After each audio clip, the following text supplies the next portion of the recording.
Hello dear viewers, आज हम कुछ कंसेप्चुअल न्यूमेरिकल्स के बारे में डिस्कस करेंगे।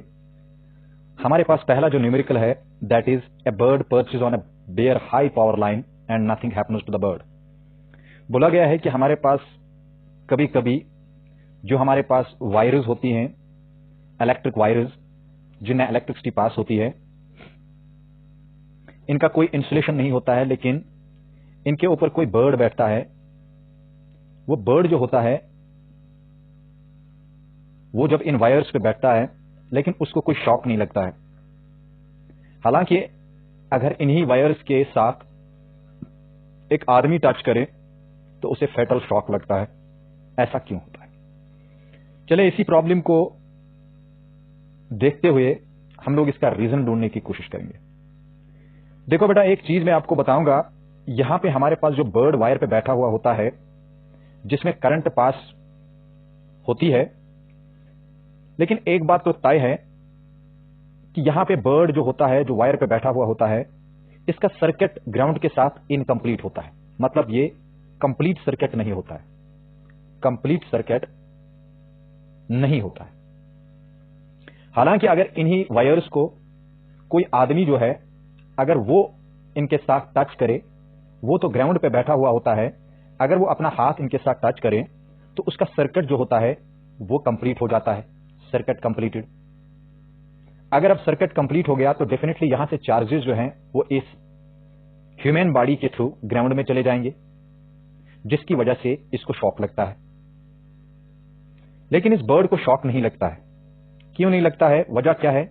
इसका मेन रीजन जो है दैट इज सर्किट जो होगा इसमें इनकम्प्लीट सर्किट होता है। आई होप आपको यह प्रॉब्लम समझ आई होगी कि इसका रीजन क्या होता है। चलिए आगे और एक न्यूमेरिकल लेते हैं, एक कंसेप्चुअल न्यूमेरिकल लेते हैं जिसमें हमें बताया गया है a polythene piece rubbed with a wool is found to have negative charge of 3 into 10 raised power -7 coulomb. अब देखिए यहां पे हमारे पास जो चार्ज है that is 3 into 10 raised power -7 coulomb. बहुत ही सिंपल बात है, चार्ज हमें गिवन है। आपको मैंने इससे पहले भी बताया कि जो हमारे पास इलेक्ट्रॉन होता है उसका चार्ज जो होता है वो हमारे पास 1.6 into 10 raised power 19 कूलम होता है, -19 कूलम होता है।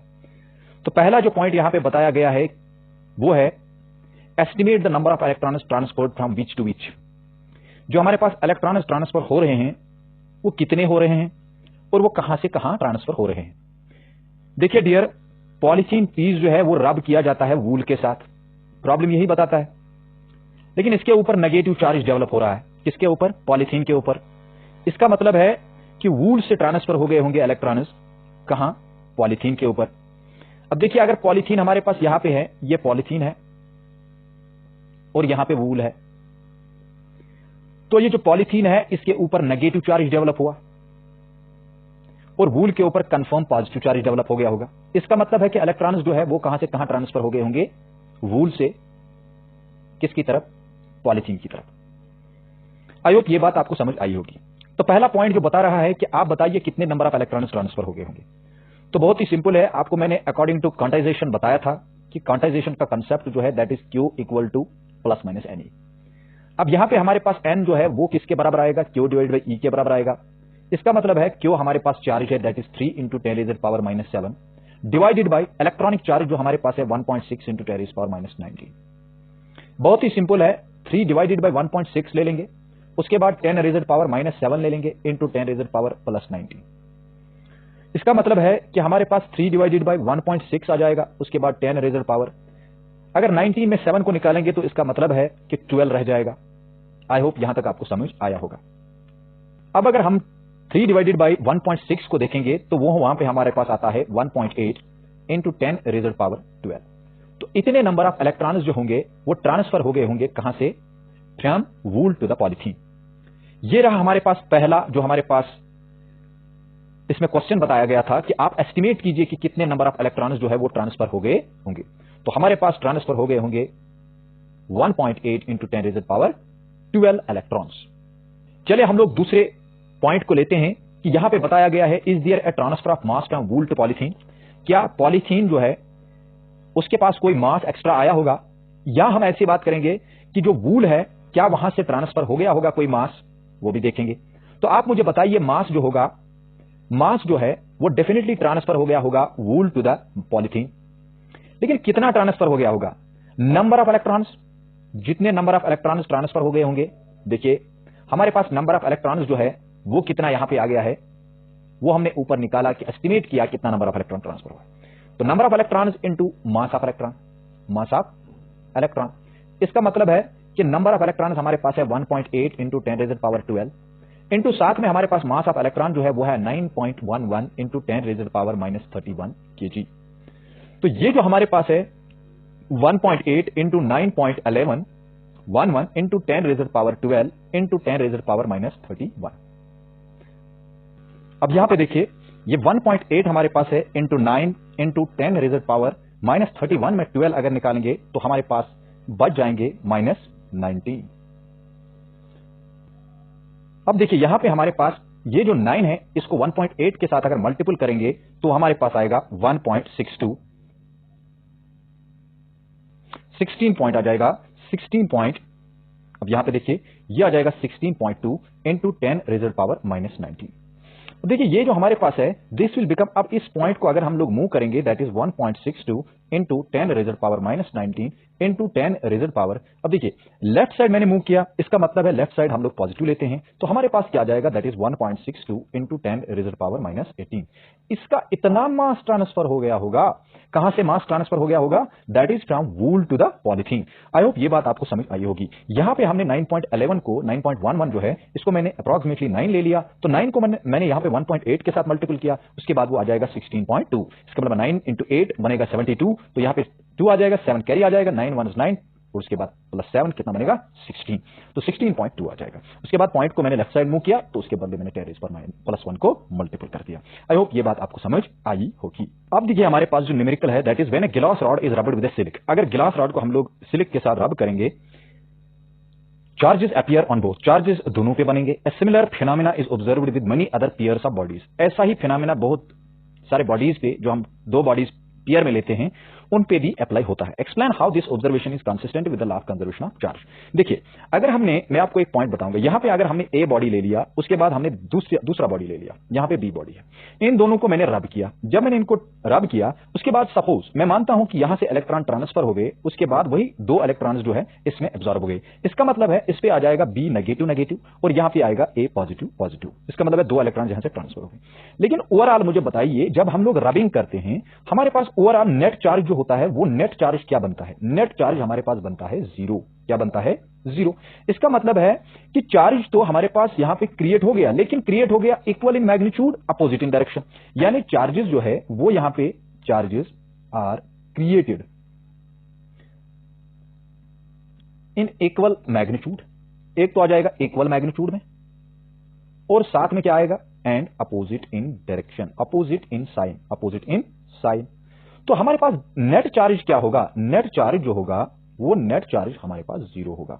वो बिफोर रबिंग भी वही होता है और आफ्टर रबिंग भी वही होता है। मतलब नेट चार्ज हमारे पास 0 बन जाता है। यानी अगर मैंने सिर्फ एक बॉडी को कंसिडर किया तब हमारे पास इसका चार्ज जो है वो तो 2 नेगेटिव आ गया, लेकिन अगर मैंने इसको इंडिविजुअली ले लिया तो इसका मतलब है ए पॉजिटिव पॉजिटिव आ गया, इसका मतलब है 2 पॉजिटिव आ गया।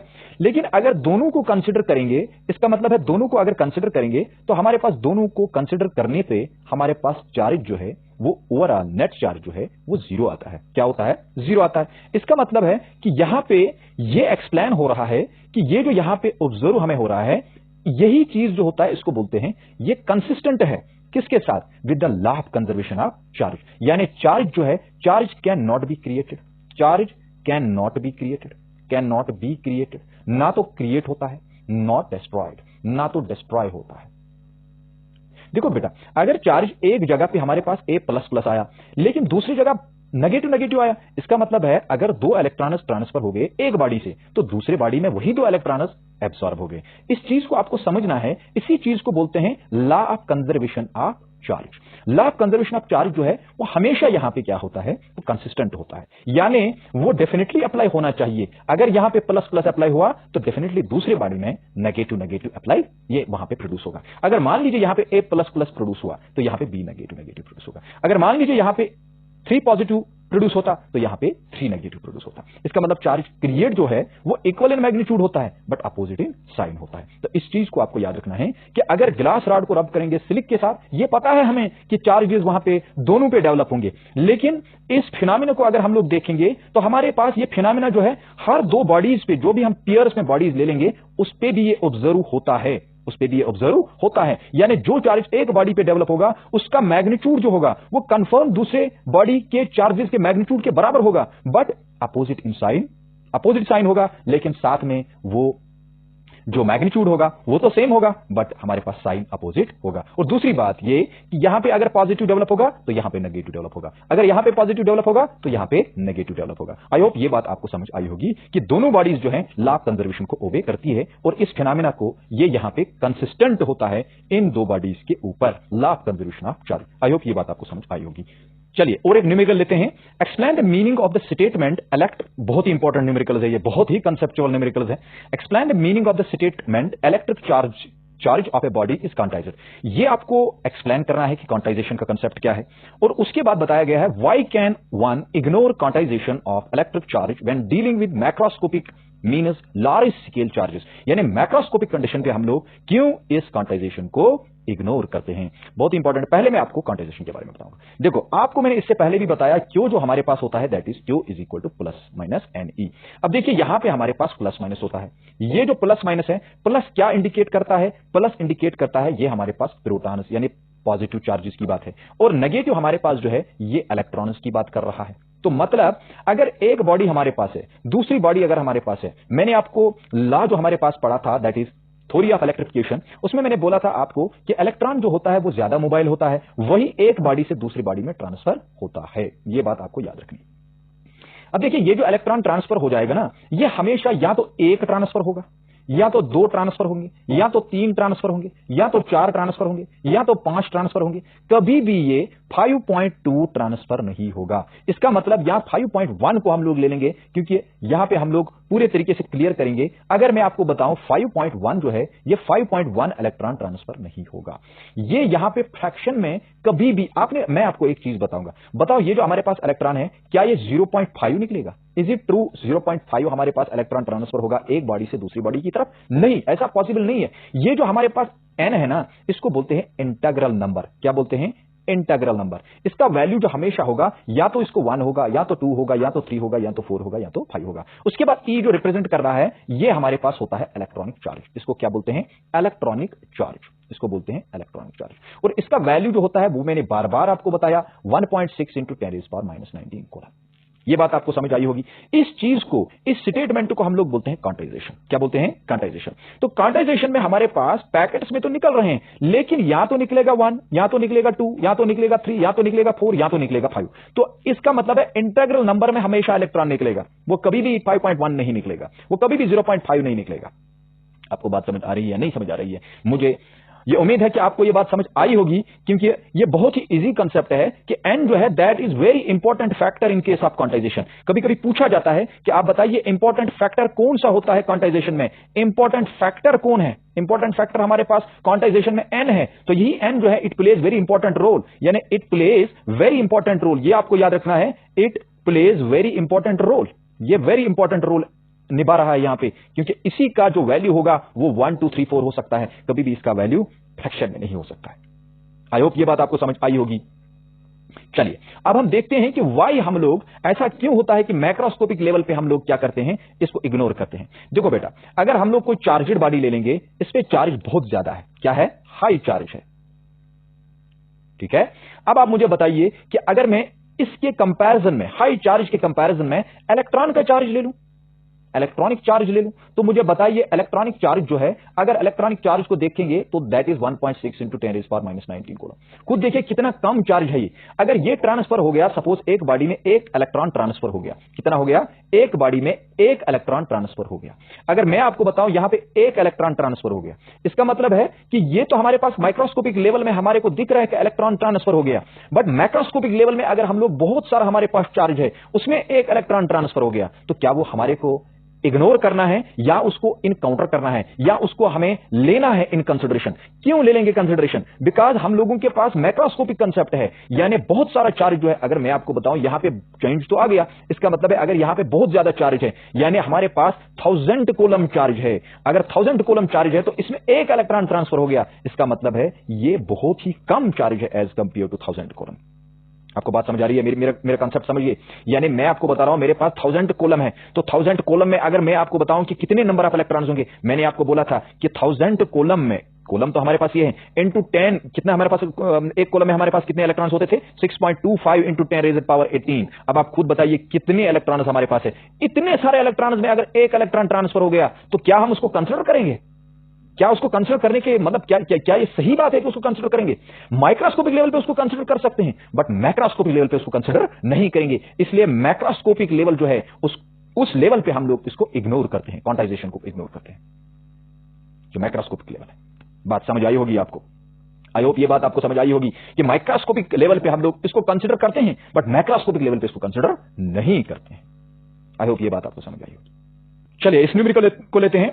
2 इंसुलेटेड रॉड्स, हमारे पास 2 इंसुलेटेड रॉड्स हैं, ए एंड बी, मतलब ए और बी हमारे पास रॉड है, एक हमारे पास ए है, दूसरा हमारे पास बी है, आर अपोजिटली चार्जड, ये हमारे पास अपोजिटली चार्जड है। इस तरीके से हमारे पास 2 रॉड्स है, एक में हमारे पास यहां पे देखिए, यहां पे पॉजिटिव है और यहां पे नेगेटिव है, और दूसरा हमारे पास जो है वो हमारे पास है दूसरा रॉड, और इसमें हमारे पास है नेगेटिव पॉजिटिव। चलिए मानते हैं अपोजिटली चार्जड है, एक पॉजिटिव दूसरा negative, they are mounted on a centre, centre पे ये बिल्कुल इस तरीके से बंद है, so that they are free to rotate, अब ये रोटेट हो सकते हैं, and then held in a position shown in the figure. फिर हम लोग इसको, जैसे फिगर मैंने बनाई इसी टाइप का फिगर है, इन ए view from above the rods rotate in plane of the paper. Will the rods sit in those positions when released in? If not, into what position will they move? Will their final configuration be stable? अब देखिए मैं आपको बताऊंगा यहां पे हमारे पास किस किस तरीके से, पहला पोजीशन में आपको बताऊंगा कि अगर मैं आपको बताऊं कि हमारे पास यही 2 रॉड्स हैं, वो हमारे पास इस तरीके से, इनकी कॉन्फ़िगरेशन में बनाना चाहता हूं।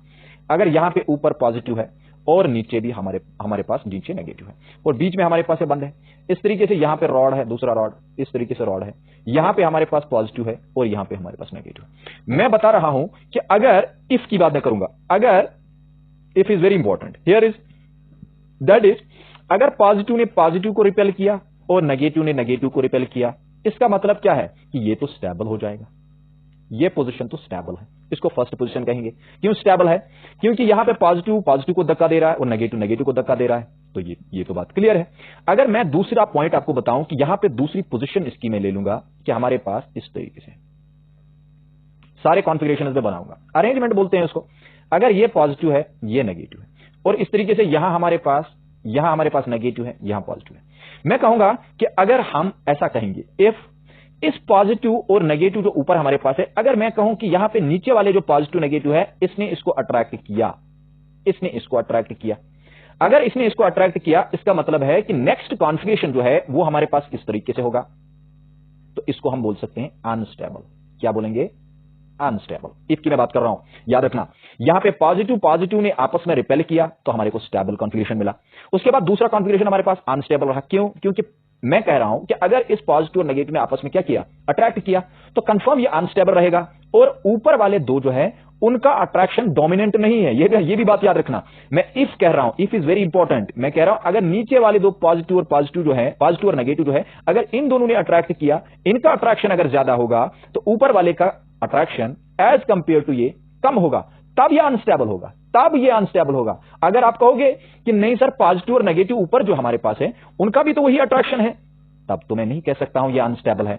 अब हम ले लेंगे कि हमारे पास कौन कौन सी कॉन्फ़िगरेशन बन सकती है। अब उसके बाद देखिए, अगर इस तरीके से मैं ले लूंगा रॉड्स, ये हमारे पास है नेगेटिव, ये हमारे पास है पॉजिटिव, उसके बाद यहां पे हमारे पास रहेगा, ये रहेगा इस तरीके से, ये पॉजिटिव रहेगा, ये नेगेटिव रहेगा। इसका मतलब ये आपस में क्या करेंगे, अट्रैक्ट करेंगे, ये इसको खींचेगा, ये इसको खींचेगा, तो ये हमारे पास फिर से क्या आएगा, स्टेबल आएगा। तो ये जो हमारे पास यहां पे फिगर में कंसेप्ट था, यहां पे एक्चुअली जो है एक्चुअल फिगर हमारे पास ये वाला पॉजिटिव और ये वाला हमारे पास क्या है, ये वाला हमारे पास नेगेटिव है। तो देखिए मैं यहां पे बना रहा हूं इस तरीके से, ये हमारे पास नेगेटिव। अगर इस टाइप का कॉन्फ़िगरेशन होगा तो ये वाला कॉन्फ़िगरेशन बता रहा है हमारे पास कंसेप्चुअल न्यूमेरिकल में कि ये जो कॉन्फ़िगरेशन है क्या ये स्टेबल है या अनस्टेबल है। तो ये हमारे पास स्टेबल हो। तो हमारे पास जो कॉन्फ़िगरेशन ऊपर दिया गया था, ये जो हमारे पास है ये गिवन कॉन्फ़िगरेशन था, यानी गिवन कॉन्फ़िगरेशन। ये इंपॉर्टेंट बात आपको याद रखनी है। ये जो हमारे पास कॉन्फ़िगरेशन है, आपको बताना था इस कॉन्फ़िगरेशन पे हमारे पास क्या स्टेबल बनेगा या हमारे पास अनस्टेबल होगा। तो ऊपर हमारे पास स्टेबिलिटी, एक में हमारे पास तो स्टेबिलिटी है, इस वाले कॉन्फ़िगरेशन में भी हमारे पास स्टेबल है, लेकिन यहां पे अगर इस तरीके से होगा तो यहां पे क्यों अनस्टेबल है ये? बिकॉज मैं कह रहा हूं कि अगर ऐसा हुआ कि इस पॉजिटिव और इस नेगेटिव ने क्या किया, अट्रैक्ट किया, और यहां का अट्रैक्शन ज्यादा होगा तो ये इसकी तरफ जाएगा और ये इसकी तरफ आएगा। इसका मतलब है ऊपर वाले हमारे पास जो यहां पे अट्रैक्शन है वो डोमिनेंट नहीं है। अगर ऊपर वाला ही डोमिनेंट है तो नीचे वाला हम कंसीडर करेंगे डोमिनेंट नहीं है। तो अगर हम लोग दोनों को डोमिनेंट मानेंगे, मतलब दोनों को हम लोग एक जैसे मानेंगे, तब तो ये हमारे पास स्टेबल है। लेकिन हमें बताना क्या था? हमें बताना था ये वाला कॉन्फ़िगरेशन, और ऊपर वाला कॉन्फ़िगरेशन जो गिवन था ये हमारे पास गिवन फिगर है। This is given figure. इस फिगर में देखिए न्यूमेरिकल क्या बोल रहा था कि हमारे पास जो गिवन फिगर है, in a view from above the rods rotate in a plane of the paper, will the rods stay in those positions when released, if not into what possible will they move. कौन कौन सी possibility है, किस possibility में ये move कर सकते हैं। Will there final configuration be stable, ये जो फाइनल कॉन्फ़िगरेशन है वो हमारे पास स्टेबल होगा या नहीं होगा। आई होप ये बात आपको समझ आई होगी। चलिए यहां पे और एक न्यूमेरिकल लेते हैं। देखिए, it is now believed that protons and neutrons which constitute nuclei of ordinary matter. हमें पता है कि न्यूक्लिय जो है वो हमारे पास प्रोटॉन्स और न्यूट्रॉन से बना हुआ होता है। बिल्कुल सही बात है।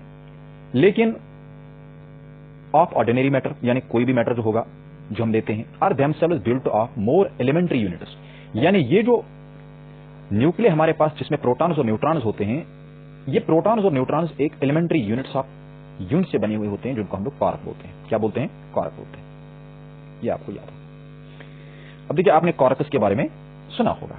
अब देखिए यहां पे लिखा हुआ है a proton and neutron consist of 3 quarks. Suppose हमारे पास, मैं आपको इसको अंडरस्टैंड करने की कोशिश करूंगा, यहां पे हमारे पास है प्रोटॉन और यहां पे हमारे पास है न्यूट्रॉन। प्रोटॉन जो है ये 3 क्वार्क्स का बना हुआ है, प्रॉब्लम में ये दिया गया है, और ये जो न्यूट्रॉन है ये भी 3 क्वार्क्स का बना हुआ है। अब यहां पे बताया गया है कि 2 types of quarks that so called up quark denoted by you. हमारे पास 2 टाइप्स ऑफ क्वार्क्स है, 2 टाइप्स ऑफ क्वार्क्स यहां पे अवेलेबल है। सीधी सी बातें होते भी हैं। एक तो होता है अप क्वार्क, इसको हम लोग डिनोट करेंगे यू से, और इसका चार्ज कितना है, that is 2 divided by 3 and the down quark denoted by, उसके बाद है डाउन क्वार्क, इसको हम डिनोट करेंगे डी से, और इसका चार्ज है -1 divided by 3 together with electrons built up ordinary matter. ये क्वार्क्स आपस में मिला के प्रोटॉन न्यूट्रॉन बनाते हैं और उसके साथ इलेक्ट्रॉन्स जोड़ के एक मैटर बनाते हैं, ordinary matter. Quarks of other types have also been found. Other type of quarks भी होते हैं which give rise to different unusual varieties of matter. वो अलग अलग मैटर की बात होती है, अलग अलग वैरायटीज वहां पे बनती है। Suggest a possible quark composition, आपको बताना है कि पॉसिबल कॉम्बिनेशन क्या होगा प्रोटॉन और न्यूट्रॉन का, ये हमारे पास दिया गया। अब देखिए, अगर आप लोगों को पता होगा कि जब हमारे पास 2-3 चीजें होती है तो फिर उनमें अगर कोई चीज फाइंड आउट करना होता है तो हम लोग लेट करते हैं, जरूरी लेट करना पड़ता है। Let A be the number of up quarks. मैं कहूंगा हमारे पास अप क्वार्क्स ए नंबर है, कितना है? A number. उसके बाद फिर डाउन क्वार्क का नंबर क्या होगा, नंबर ऑफ डाउन क्वार्क्स क्या होगा, डाउन क्वार्क्स क्या होगा। देखो, पहले आपको यह पता होना चाहिए टोटल नंबर ऑफ क्वार्क्स क्या है, कितने क्वार्क्स हमारे पास प्रोटॉन में, वो है 3। तो नंबर ऑफ डाउन क्वार्क्स होंगे 3 - ए, मतलब 3 - ए, 3 फिर आप मुझे बताइए, अगर आपको कोई बोलेगा टोटल चार्ज जो है, टोटल चार्ज किसके बराबर होगा प्रोटॉन का, वो तो है ई। अब इसी प्रोटॉन में आप मुझे बताइए कितने हमारे पास क्वार्क्स, अप क्वार्क्स है, वो है ए, कितने डाउन क्वार्क्स है, वो है 3 - ए। लेकिन इन ए के साथ भी जो ए हमारे पास है अप क्वार्क, इसका चार्ज कितना है, दैट इज 2 डिवाइडेड बाय 3 ये तो आ गया अप क्वार्क का चार्ज, प्लस उसके बाद आ गया डाउन क्वार्क, कितने हमारे पास है, वो है 3 - ए। उनका चार्ज कितना है, that is -e divided by 3। इन दोनों का चार्ज जोड़ के किसके बराबर आएगा, एक प्रोटॉन के चार्ज के बराबर, 2ae divided by 3। I hope ये बात आपको समझ आई होगी। प्लस यहां पे आएगा प्लस, और यहां पे माइनस है, तो दैट मीन्स यहां पे माइनस आएगा, ये माइनस है, ये बनेगा 3e डिवाइडेड बाय 3। उसके बाद यहां पे माइनस और माइनस प्लस बनेगा AE divided by 3 equal to E। 3 और 3 कैंसिल आउट होगा, तो यहां पे बनेगा 2AE divided by 3 minus E plus AE divided by 3 equal to E। अब आप मुझे बताइए यहां पे 2AE divided by 3 plus AE divided by 3 आएगा equal to E plus E क्या बन जाएगा 2E। आई होप ये बात आपको समझ आई होगी। अब 2AE प्लस AE है हमारे पास, ये 3AE बनेगा डिवाइडेड बाई 3, कॉमन रहेगा ना बेस, और यहां पे 2E है। अब यहां पे देखिए यहां पे 3 और 3 कैंसिल आउट होगा और AE हमारे को मिलेगा 2E के बराबर। E और E तो कैंसिल आउट होगा, A किसके बराबर होगा 2 के बराबर। इसका मतलब है कि हमारे को अप कारक जो है वो अप कारक 2 है, अप कारक 2 है। डाउन कारक फिर कितने होंगे, डाउन कारक हमारे पास 1 होगा, क्योंकि 3 ही तो टोटल है। तो फिर कॉम्बिनेशन क्या बनेगा, कॉम्बिनेशन बनेगा एक तो हमारे पास अप कारक U होगा, दूसरा भी U होगा और तीसरा डाउन कारक D होगा। इस चीज को आपको ध्यान रखना है। तो ये हमारे पास पॉसिबल कॉम्बिनेशन बनेगा। आई होप ये चीज आपको समझ आई होगी। ठीक है, अब देखिए बेटा, अब हम यहां पे दूसरा तरीका अपनाएंगे, किसके लिए, न्यूट्रॉन के लिए। अब यहां पे थोड़ा सा मैं रब करूंगा, तो ध्यान रखिए ये बड़ा इंपॉर्टेंट है। यहां पे मैं बता रहा हूं कि हमारे पास क्या बनेगा, कॉर्क्स का कॉम्बिनेशन किसके लिए, न्यूट्रॉन के लिए। तो बहुत ही सिंपल सी बात है, फिर हमें यही इसी तरीका अपनाना है कि हमारे पास पॉसिबल कॉम्बिनेशन जो है वो हमारे पास क्या बनेंगे। देखिए हमारे पास फिर से जो कारक हमारे पास है, मैं वही कहूंगा let A be the number of up quark. ये मैं किसकी बात कर रहा हूं, ये हम बात कर रहे हैं न्यूट्रॉन की। तो हमारे पास A नंबर हमारे पास है अप कारक का, तो डाउन कारक हमारे पास क्या होगा, पहले टोटल कारक कितने हैं, टोटल कारक्स वह 3, तो डाउन कारक कितने होंगे, डाउन कारक हमारे पास होंगे 3 माइनस A। क्लियर बात है। अब देखिए अगर मैं टोटल चार्ज की बात करूंगा, टोटल चार्ज हमारे पास क्या है न्यूट्रॉन का, टोटल चार्ज वो तो है 0। तो फिर मुझे बताइए कि अगर हमारे पास पहले तो A हमारे पास है अप कारक का नंबर इनटू चार्ज उसका कितना है, वो है 2 डिवाइड बाई 3E। तो यहां पे क्या बनेगा 2 डिवाइड बाई 3E प्लस हमारे पास डाउन कारक कितने हैं 3 माइनस A इनटू हमारे पास क्या बनेगा minus 1 divide by 3E equal to 0, क्योंकि टोटल चार्ज तो 0 ही है। तो ये बनेगा 2AE divided by 3 plus minus तो माइनस बनेगा 3E डिवाइडेड बाई 3, फिर बनेगा plus AE divided by 3 equal to 0। 3 तो डिनोमिनेटर में है, ये न्यूमरेटर में मल्टीपल होगा तो काम खत्म, 2AE minus 3E plus AE equal to 0। अब E को भी कॉमन कर दीजिए, उसको 0 को डिवाइड कर दीजिए तो काम खत्म, 2A माइनस E प्लस यहां पे क्या बनेगा A। E तो कॉमन हो गया, वो कॉमन होके डिवाइड हो गया, तो इसका मतलब यहां पे E नहीं रहेगा, यहां पे 3 रहेगा इक्वल टू 0। अब 2A को प्लस A कीजिए, 3A बनेगा इक्वल टू यहां पे 3, ये जो माइनस था ये प्लस में चला गया, A equal to 3 divide by 3 that is equal to 1। इसका मतलब क्या है, इसका मतलब है ये वाला तो पहले मैंने कॉम्बिनेशन बताया था जो हमारे पास प्रोटॉन का था, अब यहां पे हमारे पास है किसका कॉम्बिनेशन, न्यूट्रॉन का। तो हमारे पास अप कारक कितने हैं, अप कारक हमारे पास 1 है, तो डाउन कारक कितने होंगे, डाउन कारक होंगे 2। तो कॉम्बिनेशन क्या बनेगा, कॉम्बिनेशन बनेगा हमारे पास अप कारक तो U से डिनोट होता है और डाउन कारक D और D। बड़ी सिंपल सी बात है। आई होप ये बात आपको समझ आई होगी। चलिए आगे बढ़ते हैं, देखते हैं ये वाला न्यूमेरिकल क्या बोल रहा है। A balloon get is negatively charged, अगर बैलून नेगेटिवली चार्जड गेट कर रहा है by rubbing ceiling of wall, ceiling of wall के साथ रब करने पे, does this mean that the wall is positively charged, why does that balloon eventually fall. अगर आप मान लीजिए रबिंग कर रहे हो किसी वॉल के साथ बैलून को, तो फिर अगर ये नेगेटिवली चार्जड है तो इसका मतलब है फिर सीलिंग पॉजिटिवली चार्जड होगा, तो फिर बैलून नीचे क्यों गिरता है, उसको अट्रैक्ट क्यों नहीं करता है। देखिए नो डियर, ऐसा नहीं होता है।